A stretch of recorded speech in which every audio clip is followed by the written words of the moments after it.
Hello and welcome back again. We're starting to really get into some of the Dirk work that I mentioned last week in kind of more theory. We're going to start looking at how some of that actually plays out. Now, as I said, the particular work we do, there isn't anything existing on the Dirk, so we're going to be nicking stuff from a German system as a basis because it's contemporary and kind of works quite well. So if you've come across, I think it's Lignitzer. I'm rubbish at German, as I am with all languages, including English, so if that pronunciation is terrible, I apologise to all German scholars out there. But we're going to use that as the basis because it's a system that uses large knives, it's not very complicated and gives us a good base to start working on. So the first set that we're going to look at is if we were using the Dirk in what we'd call a reverse grip or underhand. And the reason for that being is if I lost my sword mid-fight, it's that being able to grab it off your belt, pull, and it's that position there. So it gives you a nice clean draw, and the sword, the Dirk is now in my hand, but it's in this reverse grip. So I need to get used to using it there because by the time I've pulled it out and then switched it round, that's taking even longer. Yeah? So I need to be quite quick, I can just draw it and I'm ready to go. So let's have a look at some of the basic stuff that we're going for. The first one we're going to look at is if my opponent attempts to stab me in the neck. Yeah? So if Ian comes in, he's looking to stab me, boom, in here. Now, this is not designed for knife fighting. I'm not out here doing this. This is battlefield stuff. So we're knackered and we're going for quick kills. So the attack comes in, he's looking just to boom. Now, obviously, I don't want that, so there's a couple of things I need to do. I need to stop that hand coming in. So as it comes in, I'm going to throw my hand out and catch the inside of his wrist. Now, the problem I have is because these knives are quite big, if I catch this, there's a good chance it's still going into my neck. So the other thing I need to do is move away and give myself space. So I end up with a straight arm catching that all the way out here, and I'm relatively safe from that knife. Yeah, it doesn't have a lot of twist in it, and the flat edge will be towards me, so I'm relatively safe out here from my opponent being able to stab me.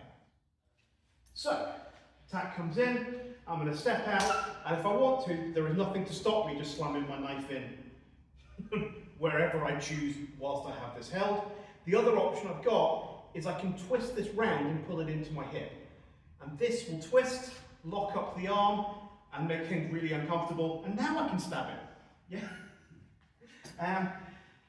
Once I'm comfortable with that, there's things I think we'll look at some grappling stuff later on, so I'll not go into that now. But that's my basic. I'm just going to do it from a different angle, just so do it from a bit of a side angle. So the attack comes in, I'm coming away from the attack and grabbing it, controlling it to the waist, and you can see the flat of the blade is against my wrist, so I'm quite safe there. Holding that against my waist, and I can start stabbing. It's really important I don't try and drag this across the body, because what I'm going to do is start putting the blade into the side of my own hand. So it goes to my hip. So that's really the first attack, because logically he's going to attack the side. The assumption is he's right-handed, which in this case is obviously wrong, but we can come to that in a minute. So they're going to attack into the unguarded side. That's the logical one. The other attack that I might well face is one coming into the flank. Yeah, he's unlikely to go for that straight away because it's likely to be where my hand is. So it's likely to be an attack comes in on the high line, which I'm going to move and try and get. That's going to drop down, and I'm going to swing my hand to try and now catch the inside of his wrist. So I need to be in that right angle between the back of the knife and his wrist.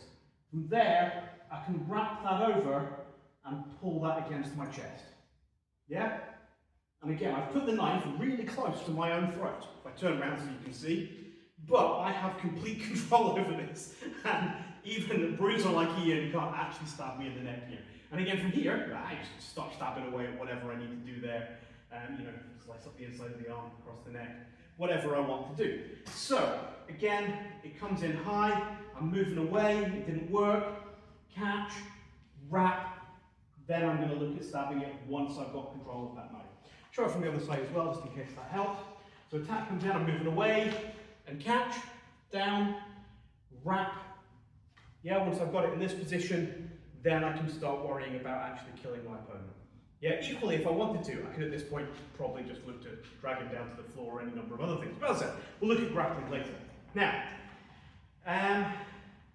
there's only one other trick that we use for this, which is, again, if it's coming in for that high line attack, I might decide that rather than wanting to move away out here, I would be better off trying to take the outside line here.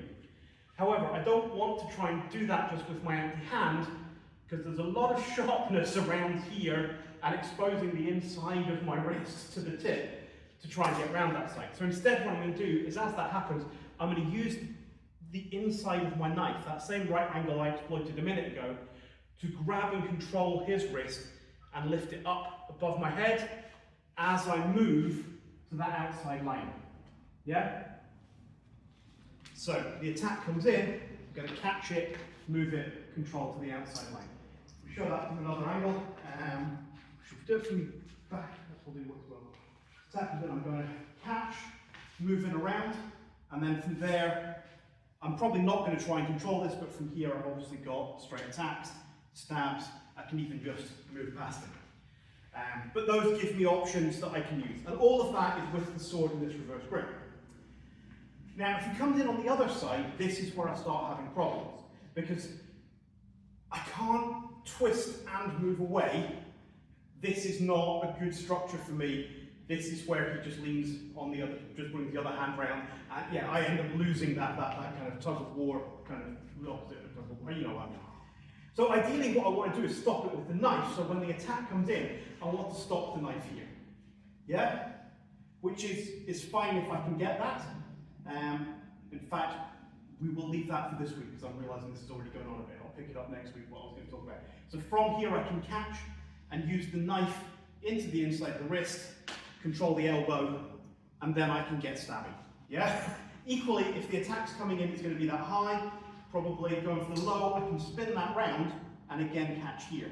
Again, what you're going to see is I'm going to have to move away in order to not end up with that in my ribs.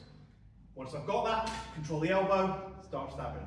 So that gives me basically, whether it's coming in on either side, high or low, gives me some options. I'm either going to control up, control into the chest. If it's coming this side, I'm going to block high and move away, control the elbow, block low, move away, control the elbow. When we come back and look at this when we're using the Taj, this kind of movement here is going to become quite familiar for when we use it with the offhand. I can't remember if I'm doing that in this series of videos or not, so we may come back to that. If not, it will no doubt crop up in a later series.